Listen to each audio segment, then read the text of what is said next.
Hello, everybody. I'm Paul Beckwith, and my batteries have been recharged recently, and I'm very happy that James Hansen has just put out another article just a few days ago. As you recall, he had a very significant paper and a Zoom presentation, which I discussed in previous videos. So this video kind of is just to discuss his latest work. And every time I see something, an article by him, I'm thinking, oh, great, I mean, you can't miss work from James Hansen, but it means that his, it's time that he's not spending on his book. I'm really looking forward to his book, Sophie's Planet, which is overdue. Hopefully it comes out fairly soon. So let's talk about what he just published on his site just in the last few days. So the title is The Acid Test, Global Temperature in 2025. And just to remind you, if you just do a search for James Hansen Columbia, you get all the links and information on Hansen. This is his Columbia University site, and this is a February 20th, 2025, the acid test, global temperature in 2025. So he's had quite a few articles just in the last couple of weeks, and I've discussed the previous ones. Okay, so what is he showing here? Well, this is the key plot. It shows the temperature anomaly in degrees Celsius from 1880 to present day, and the baseline is 1880 to 1920. So the average of this interval is the baseline. Just to remind you, this baseline is already 0.15, 0.2, maybe up to 0.3 higher than the 1750 baseline, which was the original baseline when 1.5 and 2 degrees Celsius were discussed. So what we're looking at here is the annual mean is the black dots, and you can see quite a bit of variability. We had a super El Nino here and a super El Nino here. This is the 1.5 degree target, and we rocketed up above. In fact, we've gone from about 1.2 to 1.6, 0.4 degrees Celsius jump in just 2023 and 2024. And the slope here, the best linear fit was a 0.18 degrees Celsius increase per decade from 1970, this period, to 2010.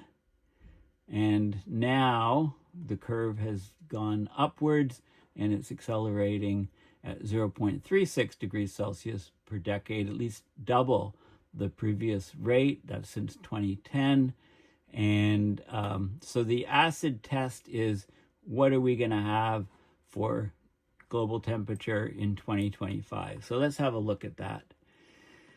So we had an unprecedented leap of global temperature in 2023 and early 2024. It exceeded 0.4 degrees Celsius, okay, from about 1.2 here to about 1.6.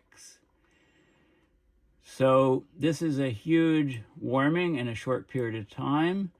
And in the previous papers, Hansen and his co-authors said that about 0.2 Celsius, about half of that was due to a moderate El Nino, and the other 0.2 rise was due to a reduction in the ship aerosols because of a tightening up of sulfur in the content of commercial shipping fuels. Says there's a smaller contribution from the solar maximum that's occurring right now. So it's all in this paper, including the abstract and supplementary material, which is important to look at. So the acid test, is this correct? The acid test we'll see in 2025 with the global temperature. So in the 1997 to 98 El Nino, after the El Nino went neutral and to a La Nina, there was a global cooling of 0.3 degrees Celsius. In 2015, 2016, in that El Nino, there was a global cooling of 0.2 Celsius. And I'll show you this plot, but it's basically here. This is 1997, 98, 99. So growing El Nino years, peak El Nino years, and then a drop off. So you can see, you can look at the peak and look at the drop off and see how much cooling occurred after we passed peak El Nino. Same thing for 2015, 2016, 2017. And here we are now. So we peaked up here at about 1.7. And the point is what will happen in 2025? Will we get this drop off again? Will we get half the drop off, smaller drop off? Okay, so I'll come to that. Okay, so what Hansen and his colleagues are saying is that 2025 might even set a new record temperature despite the present weak La Nina. Okay, also we expect that global temperature in 2025 will remain near or above the 1.5 Celsius level. Okay, so it's expected to stay near or above this level and not have a huge drop off, because half of the rise in temperature, that 0.4 Celsius rise, was the sulfur. So it might drop, a little bit, but not much. So 2025 might even set a new record despite the present weak La Nina. So this is a prediction. And there's a couple main reasons that are independent of each other. First, the new climate forcing due to reduction in sulfate aerosols over the ocean remains in place in commercial shipping. And secondly, high climate sensitivity. So the sensitivity, climate sensitivity, it's the temperature rise we expect for doubled CO2. Hansen pegs it at 4.5. The IPCC reports put it at 3, which is much, much too low. The recent warming shows that it's actually higher. Now, the impact of high climate sensitivity needs clarification, because it means that there's a lot of amplifying feedbacks that contribute to the rise, and that includes water vapor in the air. Hotter temperatures, more evaporation, more water vapor in the air. Water vapor is a powerful greenhouse gas. Surface albedo. Okay, as we get warming temperatures, we get less and less sea ice, less and less snow cover. It means that the Earth is darker, absorbs more solar radiation, increases temperature, and clouds is a huge effect, right? If there's fewer clouds, there's more light hitting the surface of the Earth. These are low-level clouds. And then there's great warming. So these feedbacks don't occur immediately in response to climate forcing, but they occur rather in response to the global warming of the planet caused by the forcing, which then has these positive feedbacks to increase the warming. But it takes time. It takes longer for higher sensitivity. Okay, so the response to a forcing in the first few years depends little on climate sensitivity. So there's response functions for 3 climate sensitivities in this figure here. 2.6, 3.4 in the IPCC, best number for models, etc., is in the middle. It's at 3. And then there's what Hansen says is the climate sensitivity, and this is years, and this is temperatures. So this reaches about 4.5, but it takes time to be realized. So, the initial response is similar, but over time, you need a decade, over even longer time to realize these responses. So the early response is due mainly to the forcing itself, not the feedbacks. As temperature change grows, feedbacks come into play and are the main cause for the continued growing response shown in these curves. Feedbacks stretch out the response time. So within a decade or two, higher climate sensitivity yields a significantly greater response. Now, he says here, the rapid early response to a forcing is about 1/3 of the equilibrium eventual response. Another third occurs within about a century, and the final third takes millennia. The slow response is because of the thermal inertia of the ocean temperature. It takes a lot of energy to increase the temperature of the water. There's mixing in the upper ocean, which is warmed, and the deep ocean. So these slow responses don't necessarily have to occur if we were to slash our emissions, but in reality, the net climate forcing is still accelerating. Okay, so the response, if the climate sensitivity is 3 Celsius or less, which is what the IPCC value is, then the rapid early response to the ship aerosol forcing introduced in 2020 is complete in 2025. But if the climate sensitivity is high, there's still substantial juice in the aerosol forcing change, and that will offset basically the ENSO, tropical cooling from La Nina. Okay, why are we confident that climate sensitivity is high? 3 independent ways give us that confidence. The first is that if you look at the glacial and interglacial climate states, the paleo records, right? Look at the last warm period, the Eemian, compare it to the Holocene. Look at the last ice age and things. So climate sensitivity based on those records is 4.8 degrees Celsius.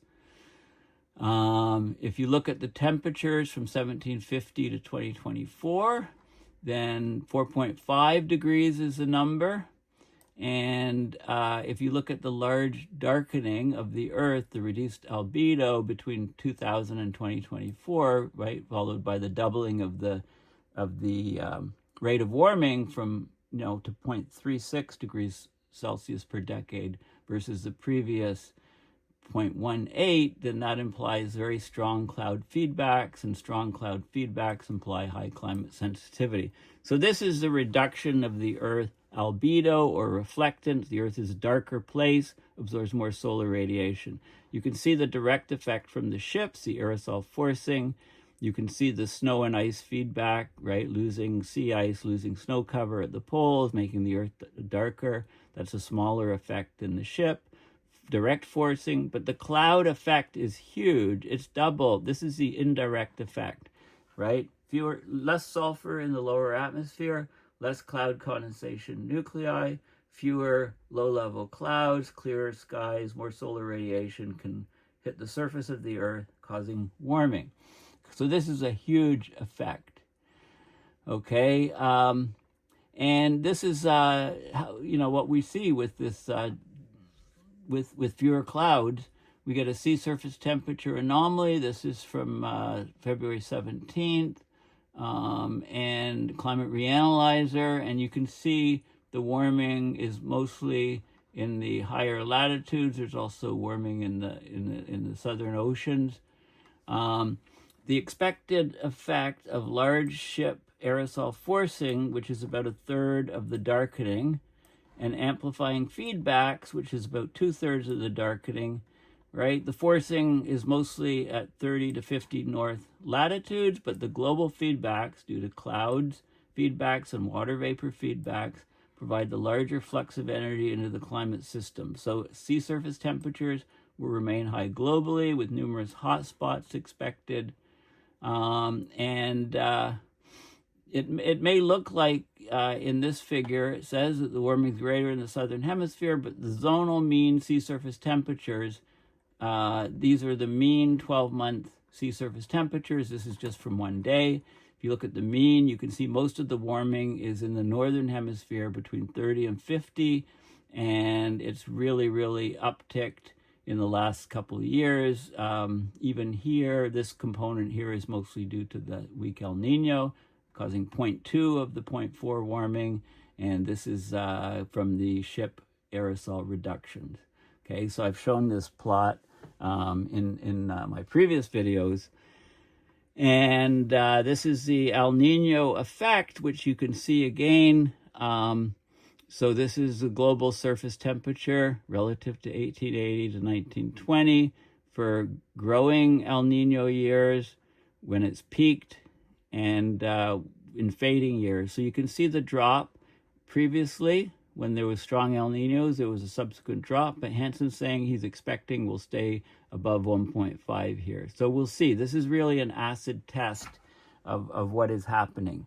If Hansen and his colleagues are correct, and I would bet on them for sure, I would say that, we're going to be up above around and above 1.5. We're not going to get this huge drop that we had in the previous El Ninos because we have the added factor of the ship aerosols. Okay, so we're going to find out this year. It's an acid test for these acidic aerosols will be provided by the 2025 global temperature. In January 2025, we had the warmest January in the record. Okay, and despite the current weak La Nina, that may fade into ENSO neutral.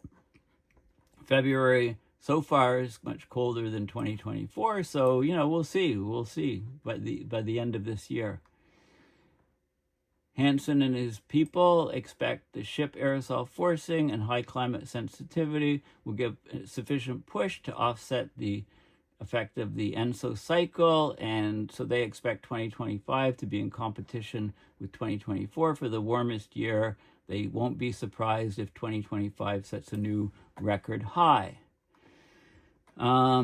So what is this telling us? Well, these high global temperatures, the acceleration of global warming is occurring.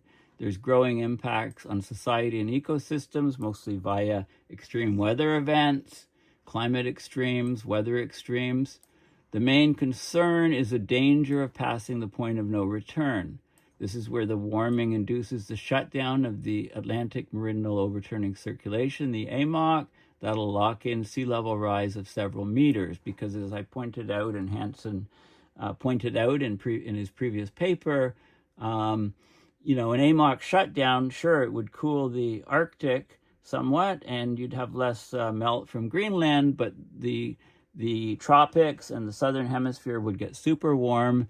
That super warm water would undercut the ice on Antarctica, and it would cause the great increase of melt rates from Antarctica will calve ice into the ocean, raising sea level, overcompensating for the reduction of melt from Greenland. Okay, that's the bottom line. So we'll get accelerated ice melt. So with the accelerated warming, if we don't stop it, doesn't look like we're going to get accelerated ice melt and freshwater injection into the North Atlantic. That's the mechanism that shuts down the AMOC. The freshwater injection, the rising temperature of the ocean surface layer, causing stratification of the ocean, less mixing, and the increased rainfall over the North Atlantic Ocean. All those things act to freshen the water in the Arctic on the surface, which prevents the downwelling, which drives the AMOC system.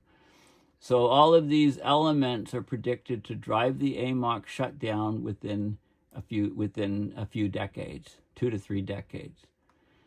So this is a time, as the world focuses on cultural and shooting wars, to gain the scientific understanding needed to address climate change if and when the world comes to its senses.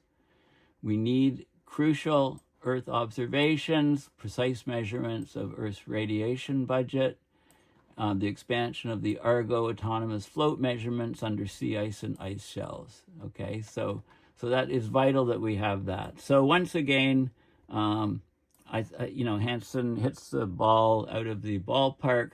This is a very important paper, and it's showing that 2025 is a big test.